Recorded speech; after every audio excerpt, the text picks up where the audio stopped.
Fala rapaziada, saudações vascaínas, vamos que vamos para mais um vídeo. Há quanto tempo né, que a gente não abre um vídeo dessa maneira? Você está no Acorda Vascão e temos muitas informações para trazer aqui a vocês neste vídeo. Vamos falar sobre tudo o que aconteceu nesta tarde de ontem, quarta-feira, lá no CT Moacir Barbosa, mais um dia de treino, focando a partida dessa próxima segunda-feira contra a equipe do Bahia. Inclusive, a expectativa é que haja mudanças no time titular, novidades com relação à equipe que enfrentou o Palmeiras neste último domingo. A gente vai falar sobre isso, trazer tudo que realmente vem acontecendo, se tratando da preparação para essa próxima partida, falar também sobre o mercado. Ontem a gente já trouxe a informação sobre a possibilidade de chegada do volante Gustavo Coedjar e vamos trazer novidades aqui neste Acorda Vascão, falar também sobre Maracanã, esse longo assunto envolvendo Vasco, Maracanã, consórcio da dupla Fla-Flu.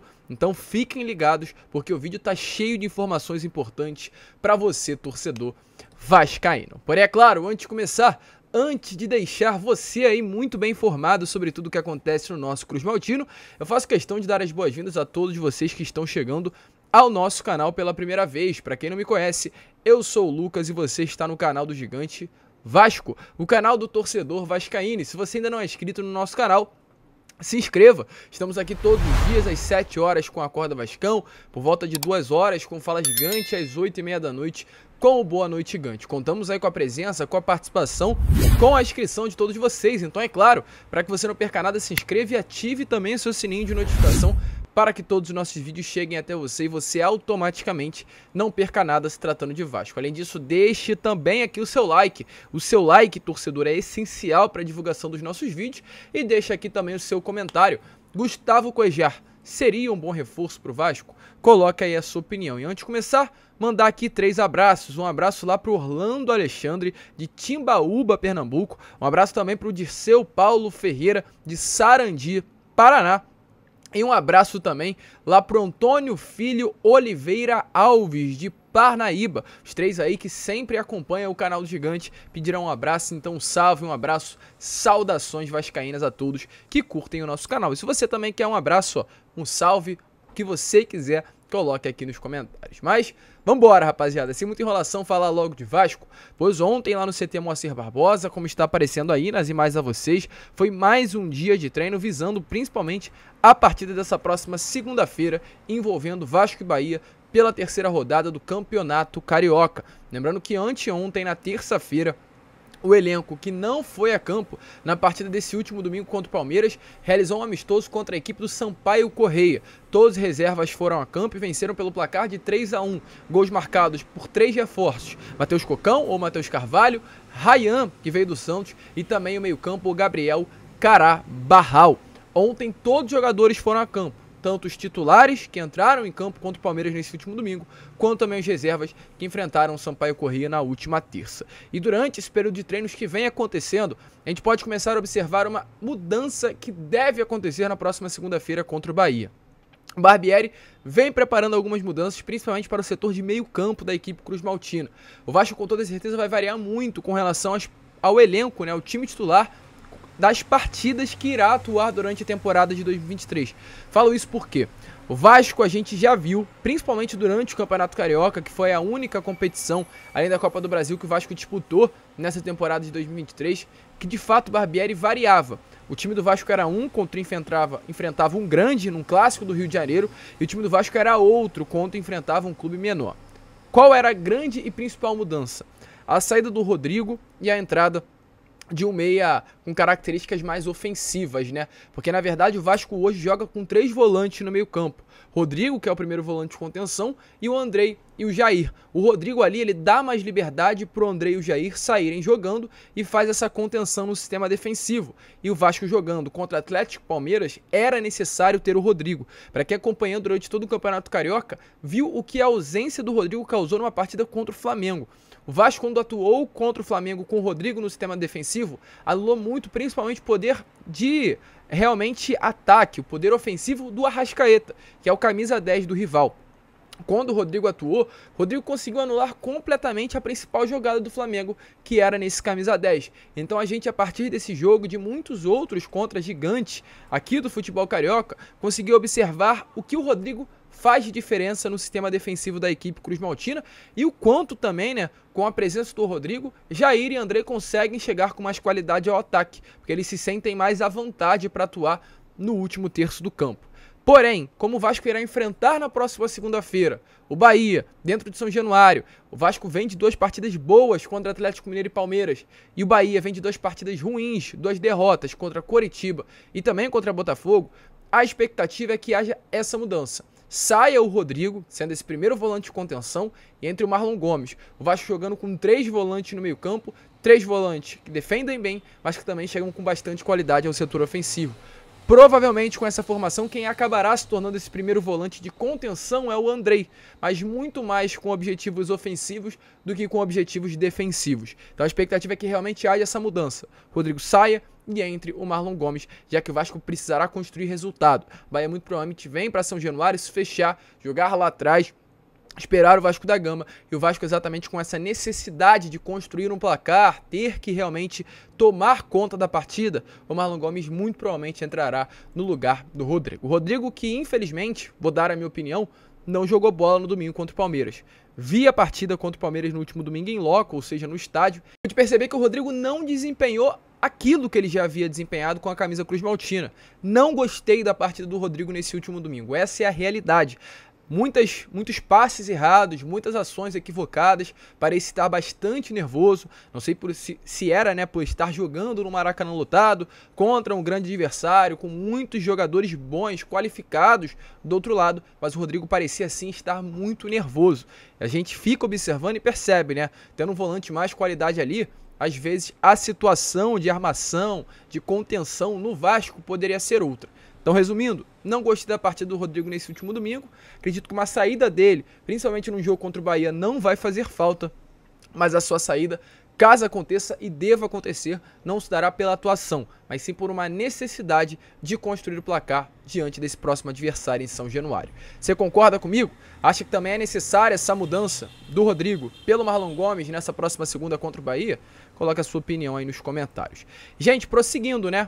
Falar aqui sobre uma situação muito importante que é sobre Gustavo Cuejá.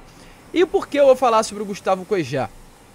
Porque ontem surgiu essa informação, a gente vai passar rapidamente, até porque já informamos sobre isso no Boa Noite Gigante de ontem, mas eu quero falar exatamente a frase que o Paulo Brax trouxe uma entrevista ao canal Atenção Vascaínos. Antes, porém, apenas contextualizar, né?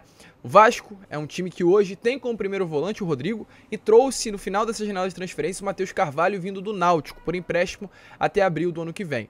Matheus Carvalho não é esse jogador de confiança, não será um jogador com posição garantida, até porque é um atleta em crescente ainda na sua carreira, não é um jogador consolidado, então não vem para garantir, com garantia, né, de ser o titular. Além do Matheus Carvalho, Rodrigo. Jogador que a gente acabou de falar, muito inconstante, principalmente pela idade, né? Jogador que acabou de chegar das categorias de base. E o Vasco já deixou bem claro que procura ainda um primeiro volante no mercado. E informações que tivemos ontem, através do jornalista Jorge Nicola, é que o Cuéllar, hoje volante do Al Hilal, deverá estar livre no mercado do meio do ano. O Al Hilal passará por um processo de reformulação e o Cuéllar está muito próximo de deixar o clube. E para passar de vez sobre essa situação, só quero trazer as palavras do Gustavo Cuéllar. Aliás, do Paulo Brax sobre o Gustavo Cuéllar. Em uma entrevista ao canal Atenção Vascaínos, o diretor executivo do Vasco foi perguntado sobre o nome do Gustavo Cuéllar. Ele perguntou, o Flávio Dias, que é o nome principal do canal Atenção Vascaínos, ao Paulo Brax, abre aspas, Cuéllar é um nome que você gosta, né, Brax? E o Paulo Brax fez questão de responder, abre aspas novamente, muito. Então, bastante pontual, Paulo Brax confirmou que o Gustavo Cuéllar é um nome que interessa, e além disso também, o Paulo Brax já havia falado sobre a necessidade que o Vasco tem de ir ao mercado e contratar um primeiro volante. Algo, meus amigos, que deve acabar acontecendo no mês de julho, na próxima janela de transferências. Paulo Brax já foi à Europa, já conversou com a empresa norte-americana sobre o investimento disponível para colocar no mercado nessa próxima janela e principalmente, caso o Gustavo Cuéllar venha estar livre no mercado, a oportunidade será gigantesca do volante colombiano chegar ao Cruz Maltino. O meio-campo com Cuéllar, Jair e Marlon Gomes, já que o André infelizmente estará retornando ao Chelsea no meio da temporada, seria de fato fenomenal. Você também acha um bom nome?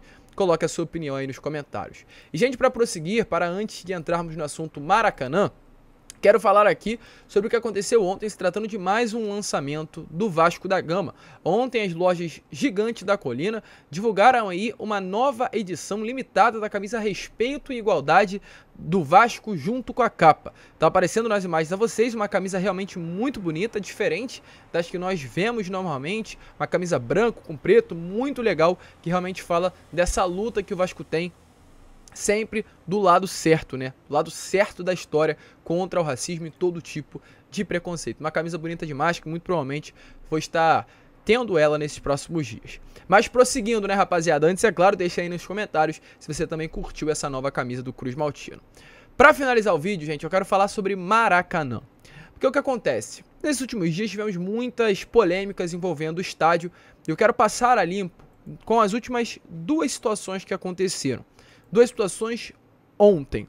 Uma se trata do PVC, Paulo Vinícius Coelho, ex-comentarista da Rede Globo, que tem uma coluna no All Sport e detonou o atual governador do Rio de Janeiro sobre esse processo e como ele vem, inclusive, comandando esse processo todo de concessão do Maracanã.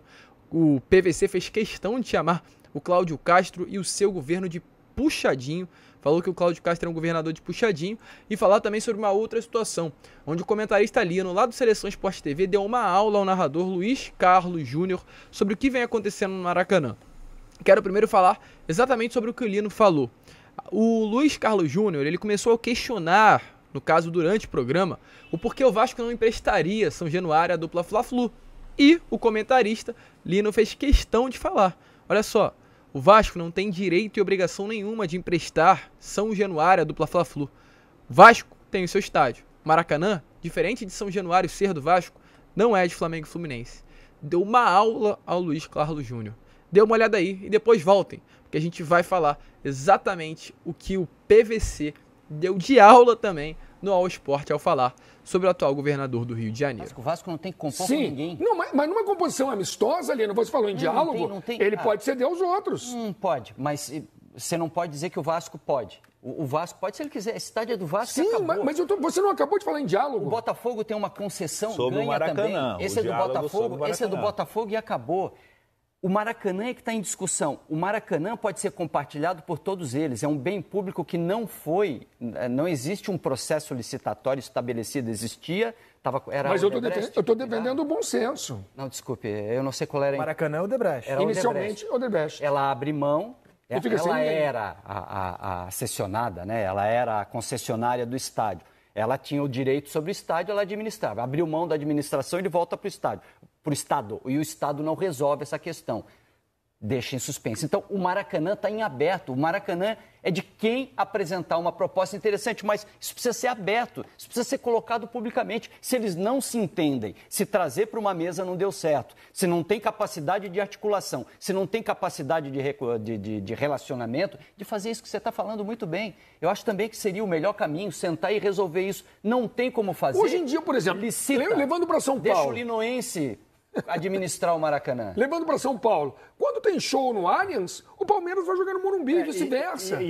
Essa composição, sim, porque, assim, é o que eu estou defendendo, o diálogo. A sessão temporária, que é o que a gente tem hoje, que não é uma licitação, ela deixa a porta aberta para a situação de hoje. Foi para mais 180 dias agora, Ela é de Flamengo e Fluminense, mas Flamengo e Fluminense não podem impedir que o Vasco jogue lá. Então, na prática, ela é de todos. O Maracanã segue sendo de todos. Então, meus amigos, como vocês viram aí, ó, e eu faço questão de bater palma ao Lino, porque mostrou e fez com que, de fato, pelo menos, né, ele tentou que os comentaristas, principalmente o narrador Luiz Carlos Júnior, entendessem de uma vez por todas. São Januário é do Vasco. O Vasco não tem obrigação nenhuma de emprestar São Januário se não quiser. Diferente do Maracanã, que é um aparelho público. O Vasco tem todo o direito de querer jogar no estádio a hora que quiser. E sobre exatamente essa situação, o PVC também se posicionou. O PVC, em seu blog, em uma coluna lá no All Sport, falou sobre essa atual situação do governador Cláudio Castro. E ele detonou, gente, perfeitas falas do PVC. Disse assim, ó, abre aspas, seu governo assinou atestado de incompetência ao afirmar que precisava assinar pela 8ª vez o TPU do Maracanã. Para Flamengo e Fluminense, ou correria o risco de fechar o Maracanã provisoriamente. Teria de fazer 23 novas contratações de serviços. Ora, bastava ter iniciado o processo de correção edital de licitação em outubro. Naquele mês, o conselheiro do Tribunal de Contas do Estado, Márcio Pacheco, de quem o Cláudio Castro foi chefe de gabinete, apontou 14 irregularidades no edital. Cancelada em outubro, a licitação tinha de acontecer até abril, assim como tem de haver compromisso de agilizar a nova concessão ainda nesse ano. E, gente, ele praticamente finaliza o texto falando assim, ó. O debate público do início da semana fez parecer uma briga clubística com Fla-Flu de um lado, Vasco de outro. Não pode ser isto. O que está em jogo é o Maracanã, o maior patrimônio físico do futebol do Brasil, tratado como puxadinho pelo governo fluminense há 4 anos. E ele ainda segue o texto, né, realmente detonando o governador do estado do Rio de Janeiro e engrandecendo o Vasco, ainda falando assim, ó, não importa se o consórcio formado pelo Flamengo e Fluminense vai vencer ou se ganhará o consórcio Vasco W Torres. E o título dessa matéria é Até que vem a próxima gigantesca reforma. Porque o Vasco tem como principal interesse no Maracanã, né, passar a mandar os seus jogos no estádio Mário Filho para a reforma, reconstrução do nosso Caldeirão. Então o PVC também tirou a onda, sendo, colocando, né, expondo as suas ideias lá no blog do UOL, na coluna do PVC, assim como o Lino também ensinou ao Luiz Carlos Júnior, narrador, o que é a realidade hoje no futebol carioca. O Vasco, meus amigos, querendo ou não, tem estádio diferente da dupla Fla-Flu. Concorda com as palavras do Lino, do PVC? Coloca aí a sua opinião nos comentários, que assim como eu falo e volto a repetir, o Vasco segue do lado certo da história. A gente fica por aqui. Esse foi o Acorda Vascão, ainda o primeiro vídeo, né, dessa quinta-feira bastante citado. Voltaremos com Fala Gigante, com Boa Noite Gigante, contando sempre, é claro, com a presença de todos vocês. Vamos que vamos, fiquem com Deus, como sempre fala. Saudações vascaínas.